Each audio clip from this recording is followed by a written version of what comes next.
Trabajé 10 años en el negocio familiar sin paga porque somos familia. Cuando pedí un contrato me sacaron.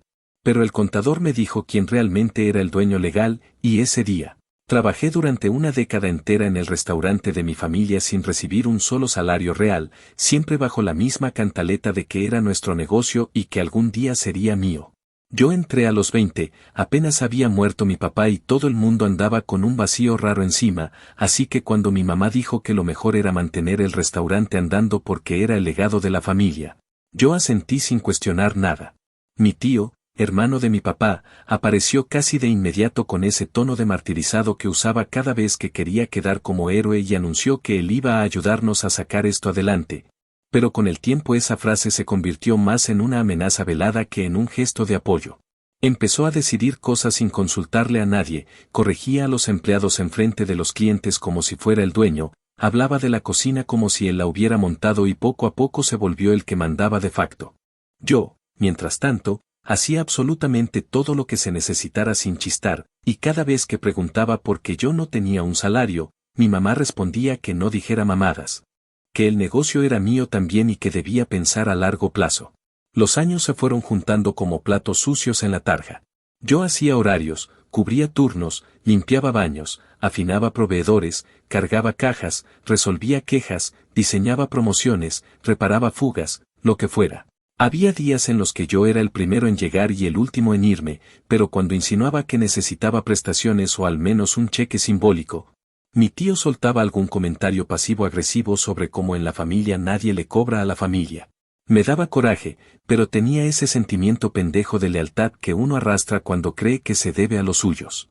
Hasta que un día, después de casi 10 años partiéndome la madre, me desperté con la sensación asquerosa de que estaba viviendo la vida que ellos querían y no la mía. Ya no dormía bien, ya ni siquiera sabía si quería estar en el restaurante, y sobre todo había dejado de creer en ese futuro prometido que mi mamá repetía como si fuera la única brújula en mi vida. Decidí hablar con ellos a principios de verano. Les dije que necesitaba formalizar mi posición, que quería un contrato, que necesitaba prestaciones mínimas y que si de verdad el restaurante iba a ser mío algún día, debía quedar asentado. Mi mamá se quedó muda mirando la mesa como si yo hubiera dicho una blasfemia, mientras mi tío se recargaba en la silla con una carcajada burlona. Me dijo que no dijera estupideces, que yo no era dueño de nada y que, si no me gustaba la manera en que trabajábamos, podía largarme sin hacer drama. Yo no esperaba un aplauso, pero tampoco esa humillación descarada. La mesa se volvió un espacio raro, como si todos hubiéramos dejado de fingir al mismo tiempo. Mi mamá apenas murmuró que no hacía falta ponerse así, pero ni siquiera me defendió. Yo sentí una rabia seca, de esas que te queman por dentro sin que puedas sacar ni una palabra. Me fui a mi casa furioso y con una mezcla de vergüenza y hartazgo que no sabía cómo digerir. No dormí bien y estuve horas dándole vueltas a cómo chingados había permitido que pasara tanto tiempo sin recibir nada por mi trabajo. A los pocos días, el contador que trabajó con mi papá desde siempre me llamó. Dijo que necesitaba verme porque había un asunto urgente relacionado con el restaurante. Fui pensando que quizá había algún pendiente de impuestos o alguna cuenta vieja, pero cuando me senté frente a él y abrió una carpeta llena de documentos, sentí que se me aflojaron las piernas. Me explicó que mi papá, antes de morir, había dejado la propiedad del restaurante a mi nombre por completo. No a mi mamá, no a mi tío, no a la familia entera. A mí. El negocio estaba formal y legalmente registrado a mi nombre desde que yo era mayor de edad, pero como nadie revisó esa estructura y mi familia simplemente siguió operando por inercia, yo pasé una década trabajando en un lugar que ya era mío sin siquiera saberlo. Me quedé en silencio mientras el contador me enseñaba los papeles. No sabía si reír, llorar, gritar o salir corriendo. Era una mezcla de alivio, de traición y de un encabronamiento tan profundo que apenas podía respirar. Él solo dijo que había sido una injusticia enorme y que, si yo quería recuperar lo que me correspondía, tenía que actuar antes de que alguien más intentara mover piezas. Cuando salí de ahí, el aire me supo a metal. Yo no quería venganza en ese momento, quería respuestas, quería saber por qué mi mamá me había negado algo que estaba escrito desde hacía tantos años. Pero mientras caminaba al carro, el enojo fue tomando forma distinta, más fría, más calculada. No era solo que me habían explotado durante 10 años. Era que lo habían hecho sabiéndolo. Y ese día entendí que no había vuelta atrás. Estaba a punto de desatar algo que ellos jamás imaginaron y que yo, por primera vez en mi vida, estaba completamente dispuesto a hacer. Actualización 1. Pasaron unos cuantos días después de enterarme de que el restaurante era legalmente mío cuando por fin me cayó encima el peso real de todo.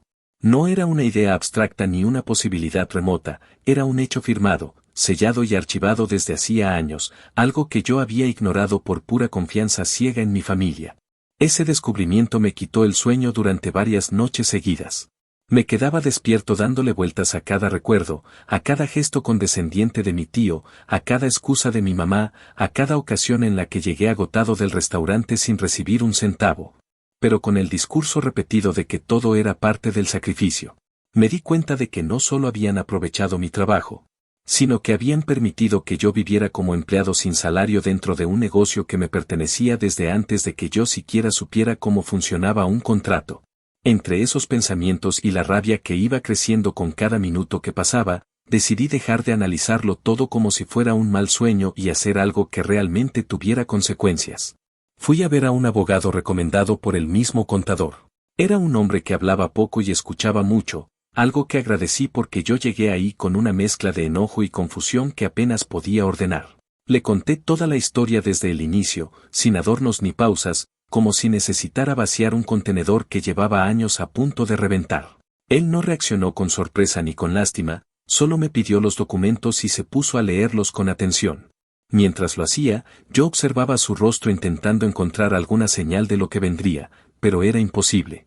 Parecía un hombre acostumbrado a recibir historias donde la gente se traiciona entre sí sin pestañear. Cuando terminó, dejó los papeles sobre su escritorio y me dijo que el caso no era complicado, sino delicado, porque había abuso, negligencia y hasta un tipo raro de apropiación indebida ejecutada por mi propia familia.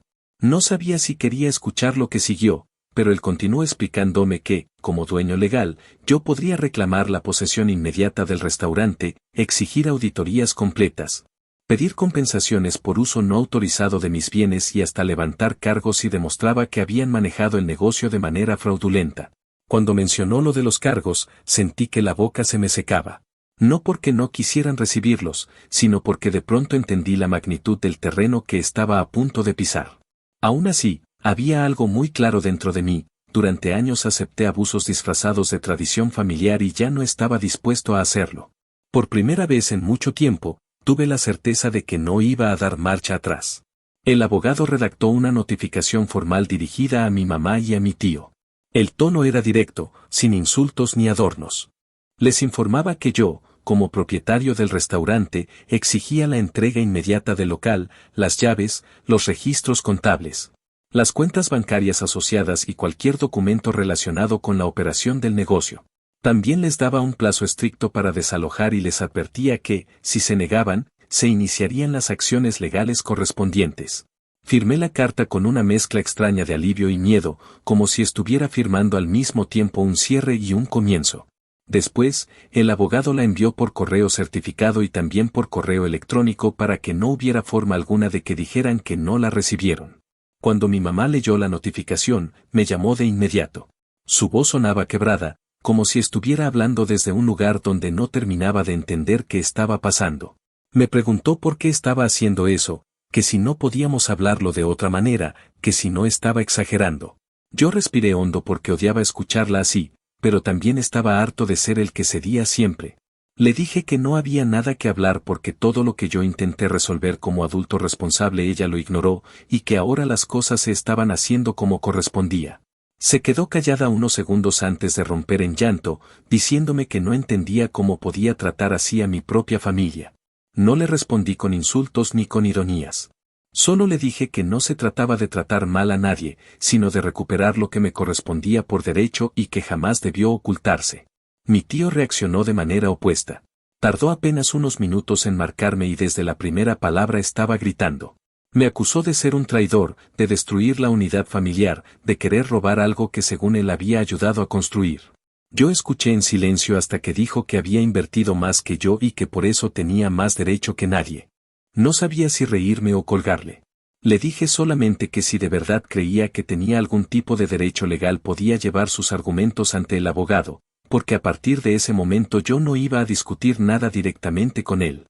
Se puso peor, me dijo que sin él el restaurante no existiría, que yo era un malagradecido y que no sabía la magnitud de lo que estaba provocando.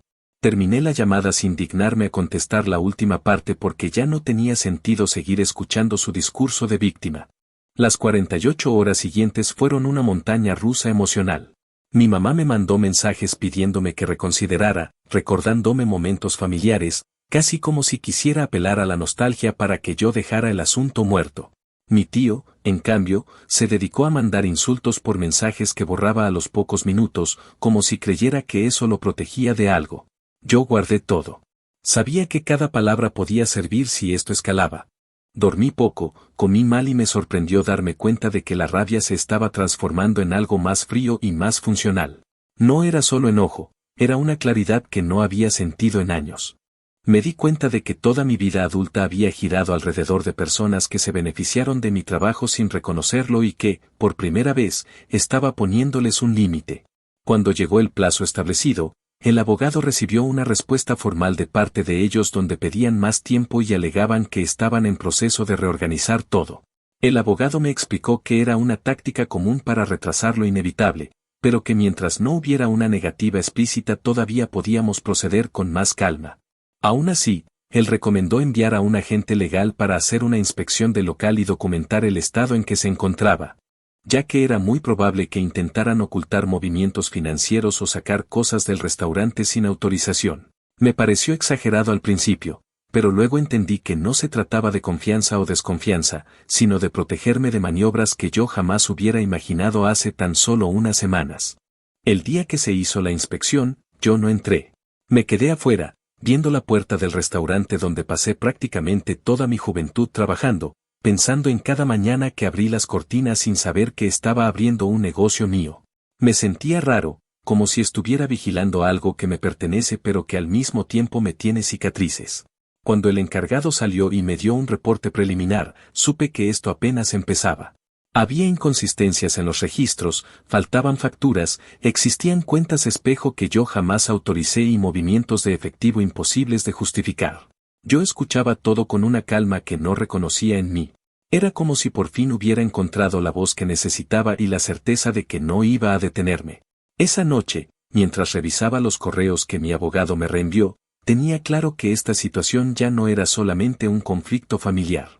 Era una disputa legal por un negocio que nunca debió salir de mis manos y por un trato injusto que se extendió durante demasiado tiempo. Ya no me temblaban las manos como los primeros días. Ya no estaba confundido ni dudando. Por primera vez entendí que no estaba destruyendo nada, sino recuperando algo que desde el principio me pertenecía, aunque nadie tuvo la decencia de decírmelo. Y con esa claridad, supe que lo que venía a continuación iba a ser mucho más grande de lo que imaginé la primera vez que escuché a mi tío burlarse de mí por pedir un contrato. Actualización 2. Pasó un par de semanas desde la inspección inicial y, aunque pensé que nada podía sorprenderme a esas alturas, la situación logró dar varios giros que me hicieron entender con mucha más claridad lo que realmente habían estado haciendo mi tío y, en menor medida, mi mamá. Durante esos días no hubo ningún intento de conciliación, ninguna disculpa, ni un gesto medianamente decente de parte de ellos.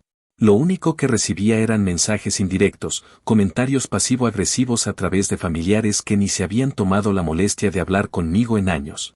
Y rumores tan absurdos que parecían inventados por un niño que se quedó sin argumentos. Yo ya no reaccionaba con el enojo visceral de las primeras jornadas, ahora todo me llegaba como si fuera parte de un trámite burocrático que simplemente debía seguir hasta el final. El abogado, por su parte, avanzaba sin perder tiempo. Me explicó que mientras más se movieran mis familiares tratando de cubrir rastros, más fácil sería demostrar que había manipulación deliberada. Y vaya que se movieron. Una de las primeras señales claras de que las cosas se estaban desmoronando para ellos fue cuando descubrimos que mi tío había retirado cantidades de efectivo del restaurante de una manera completamente irregular. Al principio pensé que quizá eran retiros operativos aislados. Pero al revisar con más detalle vimos que coincidían con días en los que yo no estuve presente y con periodos en los que él había insistido en que yo no fuera al local porque, según sus palabras, estaba interfiriendo con la dinámica de trabajo. El abogado me pidió que me mantuviera tranquilo, que no confrontara directamente a nadie y que dejara todo en manos de las evidencias. Me resultaba difícil mantener la compostura porque cada hallazgo me reafirmaba que, durante años, había estado cargando con responsabilidades que no eran mías mientras otros se aprovechaban cómodamente del silencio que yo había guardado por creer que eso era lo que hacía una familia. A mediados de esa segunda semana llegó la notificación formal que obligaba a mi tío a entregar las llaves del restaurante y desalojar por completo. La reacción fue tan predecible que casi parecía sacada de un guión repetido en cada conflicto familiar donde alguien pierde el control. Mi tío apareció por fin, no para hablar como adulto, sino para reclamar el supuesto derecho que según él había ganado por haber estado al frente del negocio mientras yo crecí. Su mirada estaba llena de esa mezcla de resentimiento y miedo que solo aparece cuando alguien se da cuenta de que ya no tiene forma de sostener una mentira. Comenzó a hablar sin parar, acusándome de haber planeado todo desde hacía años, diciendo que yo quería verlo arruinado, que estaba destruyendo lo que él había levantado. Yo solo lo escuchaba porque ya no valía la pena discutir. Finalmente, cuando trató de justificar que él había tomado dinero del restaurante para cubrir gastos, el abogado que me acompañaba le pidió las justificaciones correspondientes. Mi tío se quedó mudo y en un arranque de frustración gritó que no tenía por qué explicar nada porque el restaurante había funcionado gracias a él. Fue un momento incómodo, pero también esclarecedor. Ahí quedó claro que no tenía forma de demostrar nada y que había pasado años sintiéndose dueño de algo que nunca le perteneció. Al día siguiente descubrimos algo todavía más grave. Mientras el abogado revisaba documentos contables, encontró movimientos que sugerían que mi tío había estado utilizando el número de identificación fiscal del restaurante para actividades externas completamente ajenas al negocio. No se trataba de desfalcos gigantescos, pero sí de suficientes irregularidades como para levantar sospechas ante las autoridades. Cada detalle que salía a la luz hacía que mi rabia evolucionara a un tipo de indignación más estructurada. Ya no era simplemente sentirme traicionado, era comprender que me habían puesto en riesgo legal durante años sin que yo siquiera lo supiera. Cuando el abogado me explicó que aquello podía convertirse en un problema federal si las autoridades decidían investigarlo a fondo, me quedé con una sensación de incredulidad que tardé en procesar. Nunca imaginé que el hombre que se la pasaba presumiendo ser el más recto de la familia estaba comprometiendo mi nombre y mis documentos fiscales desde hacía tanto tiempo. Mi mamá, mientras tanto, seguía atrapada en una especie de negación emocional que no sabía cómo manejar. Me llamó varias veces para tratar de hablar con calma, pero cada conversación terminaba igual. Ella reconocía que las cosas se habían salido de control, pero aún así insistía en que no debía llevarlo tan lejos porque al final todos éramos familia. Me dijo que quizá podríamos repartir el negocio o darle un espacio a mi tío porque, según ella, había dedicado su vida al restaurante. Yo sentí un agotamiento profundo al escucharla porque la evidencia estaba ahí, clara, ordenada, contundente, pero ella no quería verla. Para ella era más fácil pensar que yo estaba exagerando que aceptar que su hermano había actuado con mala fe durante años. Le dije sin gritar que esa conversación ya no tenía sentido, que no iba a dividir nada ni a cederle ningún espacio a alguien que no solo abusó de mi trabajo, sino que manipuló información legal para su beneficio. Mi mamá lloró, dijo que no entendía en qué me había convertido y colgó. Ese comentario me dolió más de lo que quería admitir, pero también me reafirmó que no podía frenar nada por miedo a decepcionarla. Una vez que mi tío quedó fuera del local, el restaurante parecía otro lugar. La primera vez que entré sin él ahí, sentí un silencio distinto, no del tipo incómodo, sino uno que dejaba espacio para respirar. Junto con un equipo recomendado por el abogado, revisamos cada rincón para documentar el estado del negocio. Había cosas fuera de lugar, equipos que necesitaban mantenimiento urgente, registros incompletos y un desorden administrativo que reflejaba perfectamente la manera improvisada y oportunista en la que mi tío había manejado todo. Si alguna vez consideré que quizá estaba exagerando, ese día desaparecieron mis dudas por completo. Durante años me habían hecho creer que yo no tenía derecho a pedir nada porque el restaurante no lo había construido yo, cuando en realidad lo que ellos estaban haciendo era sostener el negocio con mis horas, mi esfuerzo y mi silencio, mientras usaban cada espacio de poder que encontraban para beneficiarse ellos solos. Un momento particularmente duro fue cuando encontramos una carpeta escondida detrás de una caja de utensilios viejos, llena de facturas duplicadas y notas de venta que nunca se registraron formalmente. Algunos papeles estaban firmados por mi tío, otros no tenían firma alguna, como si hubieran intentado dejar la menor cantidad de rastros posibles. El abogado tomó fotos y guardó todo como evidencia. Yo me quedé ahí parado, mirando esos papeles, pensando en todas las veces que me hicieron sentir incompetente cuando preguntaba por las cuentas. Entendí que nunca quisieron que yo viera nada porque sabían que una vez que entendiera cómo funcionaba el negocio realmente, su pequeño reino improvisado se desmoronaría. Después de esa revisión exhaustiva, la decisión de reestructurar el restaurante fue inmediata. Pero antes de pensar en cambios o remodelaciones, tuve que enfrentar una realidad incómoda. Necesitaba aceptar que mi mamá, aunque no participara activamente en las irregularidades, había permitido que todo ocurriera sin cuestionar nada. Era más fácil para ella creer que el trabajo sin paga era un sacrificio familiar que admitir que su hermano se estaba aprovechando de mí. Esa idea me golpeó fuerte, pero también me permitió poner un límite emocional que hasta ese momento nunca me había atrevido a establecer. La lealtad no puede ser excusa para permitir abusos, ni siquiera cuando vienen de una madre o un hermano. Los días siguientes fueron una mezcla de avances legales y decisiones prácticas. Comencé a organizar el negocio como debió estar desde el principio. Consulté con profesionales, ajusté cuentas, cerré accesos antiguos, abrí nuevas líneas de operación y preparé una auditoría completa. No era una simple limpieza administrativa, era un proceso de recuperación casi quirúrgico de algo que había sido deformado durante años. A medida que avanzaba, me sentía más firme, más seguro y más consciente del desastre que habían dejado atrás. Cada paso que daba era una afirmación silenciosa de que ya no iba a permitir que nadie decidiera sobre mi trabajo ni sobre mi patrimonio sin mi consentimiento. Mientras todo eso sucedía, mi tío siguió enviando mensajes y dejando recados con terceros, culpándome de arruinar su vida y tratando de presentarse como una víctima. Yo ya no respondía. Él no entendía que lo único que había cambiado era que yo finalmente dejé de tolerar lo intolerable. El hombre que siempre había presumido ser el salvador de la familia ahora estaba enfrentándose a las consecuencias reales de sus actos y, en lugar de asumir su responsabilidad, prefería inventar historias donde yo era un traidor. Para mí, él ya no era un enemigo ni un obstáculo, solo era el recordatorio viviente de la vida que me negué a seguir llevando. Al cerrar esa segunda etapa del proceso, me di cuenta de que lo que estaba en juego ya no era solamente el restaurante, sino mi derecho a definir mi propio camino sin cargar con la culpa que otros querían imponerme. Por primera vez en muchos años, sentía una sensación extraña de libertad mezclada con un cansancio profundo, pero era un cansancio que tenía sentido, uno que venía de avanzar y no de soportar. Y aunque sabía que lo que venía en adelante iba a ser igual de complejo, también sabía que no iba a dar un paso atrás. Todo lo que había descubierto hasta ese momento solo reforzaba una verdad: recuperar lo que es mío no fue una decisión impulsiva, fue una necesidad que debía atender mucho antes. Actualización final.